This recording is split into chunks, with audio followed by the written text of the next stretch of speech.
Hello friends, welcome to Rideway Study. मैं सुशील कुमार विश्वकर्मा।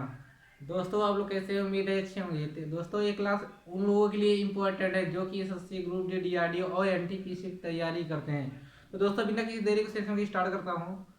तो दोस्तों, आज आपको मिथ के बताऊंगा। मिथ के जिसे बोलते हैं मेटा सेंटर। इसके पहले दोस्तों मैं आपको कुछ बताने का पॉइंट है।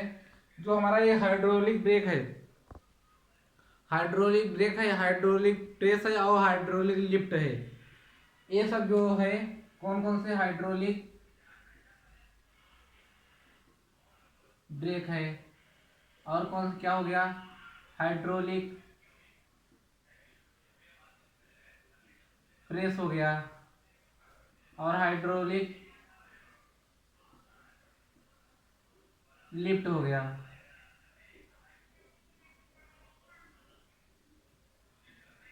हाइड्रोलिक लिफ्ट हो गया दोस्तों। ये तीनों जो है पास्कल के सिद्धांत पर काम करते हैं। किसके? पास्कल के सिद्धांत पर काम करता है। और पास्कल का सिद्धांत क्या है? यदि किसी वस्तु को द्रव में डुबाया जाए तो द्रव के प्रत्येक बिंदु पर दाब क्या होगा? समान होता है। वो पास्कल सिद्धांत था। अब बात करते हैं दोस्तों, आपका जैसे यदि किसी बर्फ हो गया, यदि किसी बर्फ को हम द्रव में डुबोते हैं तो जो किसी बर्फ को क्या कहते हैं? द्रव में डुबोते हैं। बर्फ का टुकड़ा है या इसको क्या करें?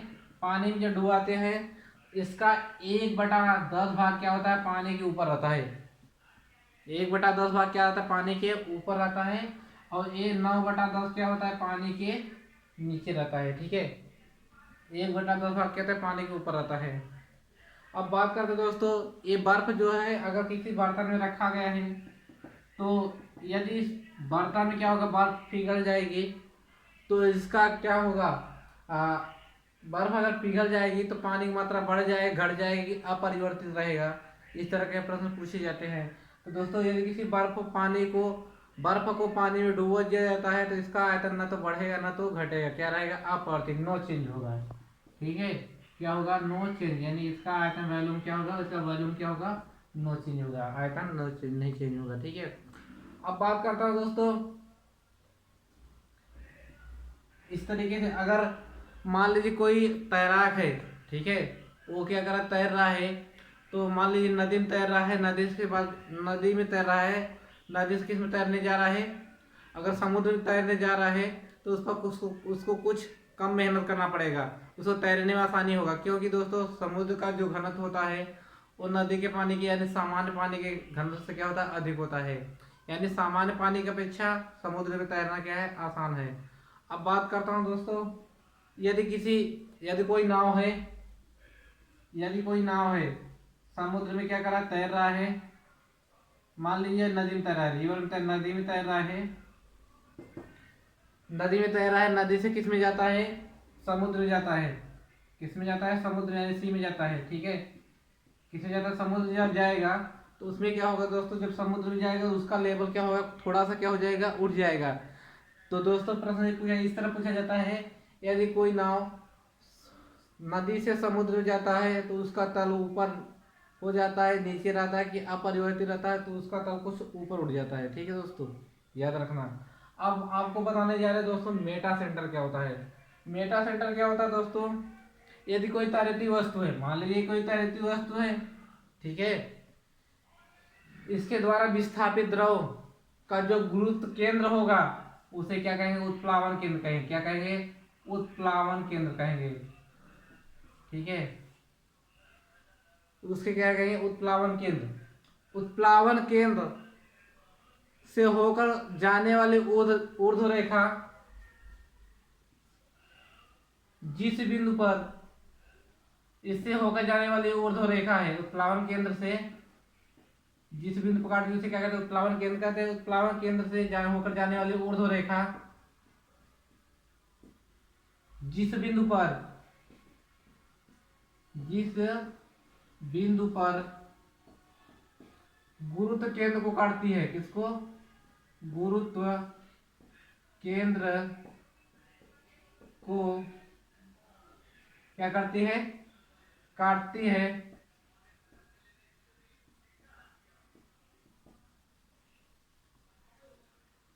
गुरुत्व केंद्र से होकर, ऐसा बोल सकते हो, गुरुत्व केंद्र को, गुरुत्व केंद्र से होकर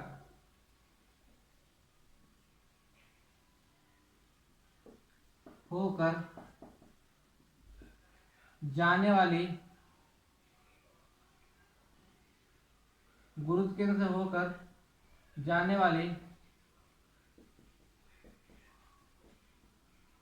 प्रारंभिक ऊर्ध्व रेखा, प्रारंभिक ऊर्ध्व रेखा जिस बिंदु पर काटती है, जिस बिंदु पर काटती है उसे मित केंद्र कहते हैं या मेटा सेंटर कहते हैं। क्या कहते हैं? मित केंद्र या मेटा सेंटर कहते हैं, मेटा सेंटर कहते हैं। ठीक है, यानी इससे क्या है, उत्प्लावक केंद्र से होकर जाने वाली ऊर्ध्व जो रेखा है, गुरुत्व केंद्र से प्रारंभिक ऊर्ध्व रेखा को जिस बिंदु पर काटती है उसे क्या कहते हैं? मित केंद्र या मेटा सेंटर बोलते हैं। इसका दो नियम है, इसका क्या है? दो नियम है, वो भी तैरने के, संतुलन के लिए कितना है? 3 नियम है। दो नियम क्या कहता है दोस्तों? पहला नियम कहता है जो इस वस्तु का गुरुत्व केंद्र है, जो वस्तु का क्या है? गुरुत्व केंद्र है, वस्तु का गुरुत्व केंद्र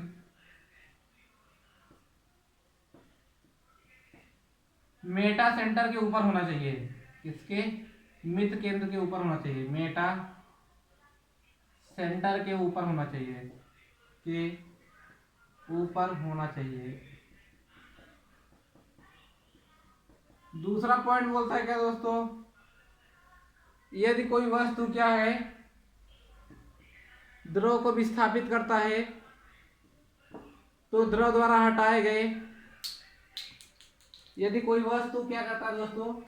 द्रव को विस्थापित करता है, जैसे द्रव में डूबा है तो द्रव को क्या करेगा? विस्थापित करेगा। तो द्रव द्वारा हटाए गए विस्थापित हुए वस्तु का गुरुत्व केंद्र और विस्थापित हुए द्रव का गुरुत्व केंद्र दोनों एक ही ऊर्ध्वाधर रेखा में होते हैं। ठीक है, यदि किसी वस्तु डूबा है, तैर रहा है, यदि कोई वस्तु तैर रहा है तो वस्तु द्वारा विस्थापित द्रव का गुरुत्व केंद्र तथा वस्तु द्वारा हटाए गए द्रव का गुरुत्व केंद्र, वस्तु का गुरुत्व केंद्र तथा वस्तु द्वारा हटाए गए द्रव का गुरुत्व केंद्र दोनों वो एक ही ऊर्ध्वाधर रेखा में होनी चाहिए। सेकेंड पॉइंट बोलता है, यानी वस्तु का गुरुत्व केंद्र तथा वस्तु द्वारा विस्थापित द्रव का गुरुत्व केंद्र दोनों ऊर्ध्वाधर रेखा में होनी चाहिए। दो इसके नियम हैं दोस्तों। उम्मीद है ये समझ में आया होगा। तो दोस्तों यदि समझ में आया होगा तो हमारे वीडियो को ज़्यादा से ज़्यादा लाइक करना है, शेयर करना और सब्सक्राइब करना। Thank you all.